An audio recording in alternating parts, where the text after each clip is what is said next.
সাধারণ মানুষের উপর মূল্যবৃদ্ধির ধাক্কা, শেয়ার বাজারে ধস, রান্নার গ্যাসের দামেও বড় বৃদ্ধি। সাধারণ মানুষের উপর একের পর এক আর্থিক বোঝা যেন থামছেই না।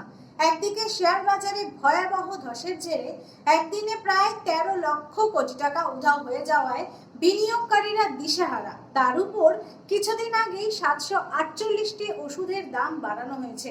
এবার সেই তালিকায় যুক্ত হলো রান্নার গ্যাস। আজ মঙ্গলবার মোদী সরকার রান্নার গ্যাসের সিলিন্ডারের দাম 1,50,000 টাকা বৃদ্ধি করেছে। এর ফলে একটি সিলিন্ডারের দাম 829 টাকা থেকে বেড়ে দাঁড়িয়েছে 879 টাকা। এই মূল্যবৃদ্ধির খবরে সাধারণ মানুষের মাথায় হাত পড়েছে। দৈনন্দিন জীবনের অপরিহার্য এই পণ্যের দাম বৃদ্ধিতে মধ্যবিত্ত ও নিম্নবিত্ত পরিবারগুলোর বাজেট আরও কঠিন হয়ে পড়বে বলে আশঙ্কা করা হচ্ছে। অন্যদিকে পেট্রোল ও ডিজেলের দাম এখনো আকাশ ছোঁয়া। এখনো লিটার প্রতি 100 টাকার উপরেই বিক্রি হচ্ছে।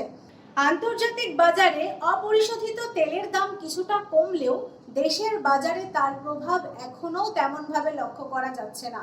শেয়ার বাজারের এই অপ্রত্যাশিত ধস এবং রান্নার গ্যাসের মূল্যবৃদ্ধি সাধারণ মানুষের সঞ্চয় এবং জীবনযাত্রার উপর বড় ধরনের প্রভাব ফেলবে বলে মনে করা হচ্ছে।